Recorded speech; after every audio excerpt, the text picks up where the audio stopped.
Tom17 once again, introducing you to my Halo 4 Legendary Difficulty video walkthrough. This is the second section to Reclaimer, and we're finally getting off the ghosts and heading into some first-person shooter territory. That is an elite, and he's real close. You want to be super careful when anything gets this close. Luckily enough, he's moonwalking on thin air, so I think we've got him covered. Covered in a sticky grenade. I don't know if it killed him though. I assume it did. Yeah, he's there.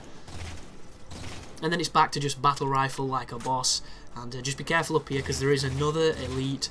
And elites can be dangerous, man. They're really dangerous. They're not quite as shifty and invasive as they were in the anniversary. Because on the first game, they were ice skaters on that game. It were ridiculous. But a couple more grunts. Just be careful. Clean them up. That is an elite. I need to get away because he's going to try and kill me. So jetpack, get the hell out of there. And that went quite well. But in the last video, I was talking about piracy, and I was talking about having a modded console to play games early when they leak, and the benefits it would have to a channel such as mine. And I want to put a little addendum to that topic that I was having. I have never pirated games. Never. Mainly because I didn't have consoles that could do it, but there's just something about games. I've always kind of bought them. I've rented them too, which makes it easier, but never really pirated. And I would actually go as far as to say that I believe that the piracy of music and film is a lesser offence than there is of games. And I don't know why I think that. Maybe it's because of something I've done in the past, I'm not too sure, but my perception on it is skewed, even though when you think about it, fundamentally, it's equally as bad as each other. But I don't know why I think that. It's a pretty strange self-analysis there. Oh, be careful when you come up here, because there's a lot of grunts in these rooms, and if they decide to do the stupid suicide move, it can end a run very quickly. Luckily enough, the grenade nerf on this game is pretty apparent, so you don't die nowhere near as much as you used to, which is definitely a good thing. There is an elite, of course, throwing more grenades. But no idea what he's doing. Put his back to me, lets me get a couple bullets off. He loses his shield just as he throws a grenade, which probably saves him. Which is very annoying when you've got to wait to kill someone. Oh, it doesn't save him.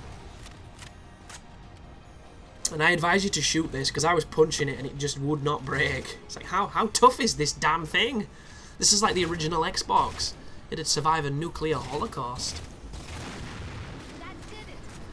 But I was watching some content earlier that these people have put up on YouTube of, you know, Black Ops 2. You're going to see a crossfade coming up, guys. I've trimmed out all the sequence where I was stood on top of the mammoth while exposition was happening, because it's not going to help you in any way, because everybody knows how to stand around and wait for the game to script to the next sequence, and I'm limited with how long these videos can be thanks to fucking Halo 4 and the new you can't put videos on YouTube bullshit that somehow has turned up. So I'm making cuts to something that would normally be longer, so I do apologise, guys. But I was watching some content. I watched 2 zombie videos and a combat training video. And the zombie video was 18 minutes long of the guy surviving in, I assume is it in transit with the bus and all that. I don't really know the names, if I'm honest.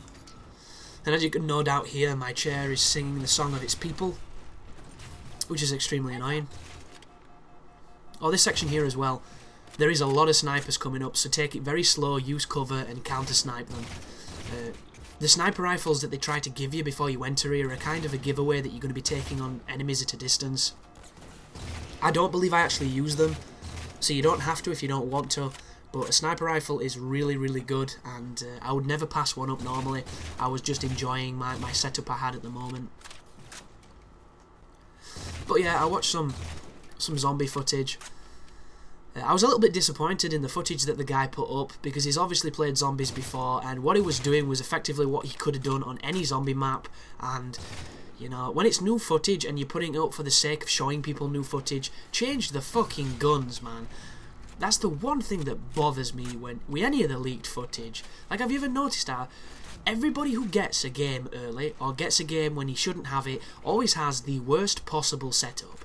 They never have good capture equipment, they never have good videos. It's always some dude, like, you know, using his lighter and a telescopic lens that he stole from a faulty kaleidoscope, and it's always really bad. And it's a shame, because we suffer. The people waiting for this game, wanting to see bootlegged versions, suffer. But it was running around, and a couple of things I noticed. The MP5 is back. The iron sight looks different, and it doesn't look as good in my opinion. They've kind of done what Rainbow Six Vegas did, where a lot of the iron sights were more, shall we say, realistic to the weapon, but less interesting to look down. Because one thing that I am when it comes to first-person shooters, guys, is I am a Nazi for sexy iron sights. I cannot stand looking down a keyhole or looking down something that looks ridiculous, preposterous, or not useful. It really bothers me. It irks me. And one of the things Call of Duty does better than any other game, in my opinion, is they make cosmetically nice-looking iron sights. I mean, every so often there's one or two that's kind of shitty. I'm looking at the Uzi. That is absolute trash. I'm looking at the G36 on Modern Warfare 3. That is absolute trash. But for the most, they make good iron sights. And Rainbow Six doesn't. Rainbow Six makes awful iron sights. It's like modelled to scale, but nobody looked down the iron sights to see if it'd look fun when they played it, and it generally looks pretty rough. And that's what the MP5 looked like to me.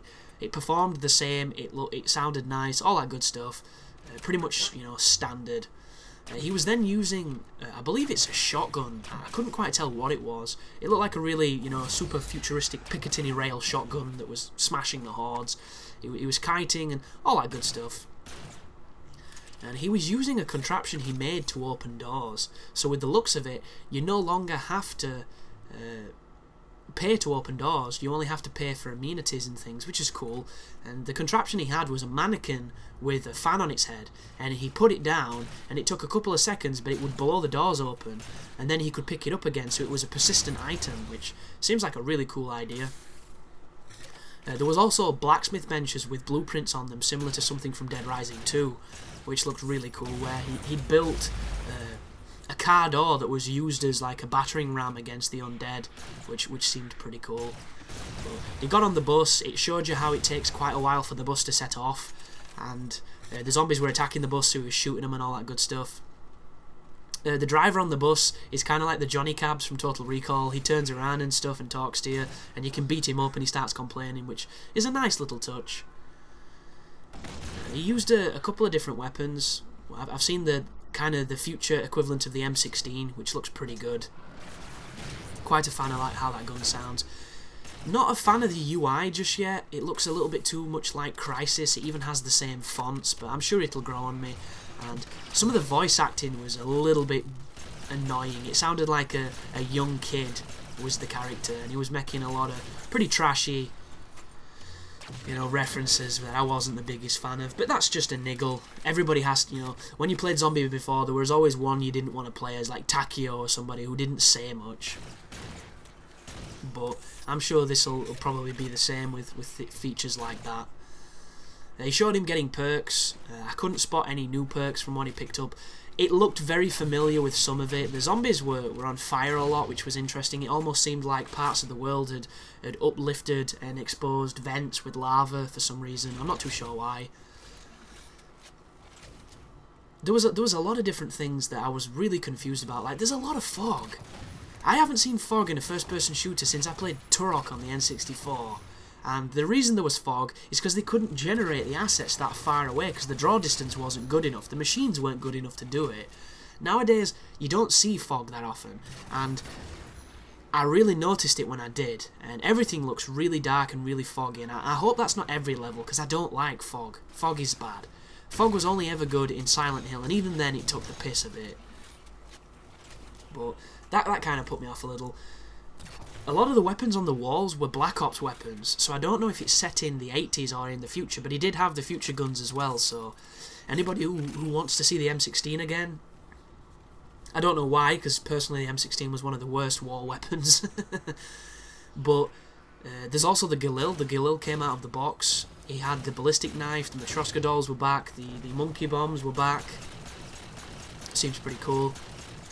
Oh, by the way, this section here, There's a couple of knights on this top bridge. There's also some of those crazy dog things that snipe you, and this can be kind of awkward because they're all hitting you at the same time and you can't see them. So this gunfight that you're about to witness takes longer than it should, purely because they have a very, you know, they're at a height advantage, and they also have a firepower advantage. So take this bit careful, to say the least.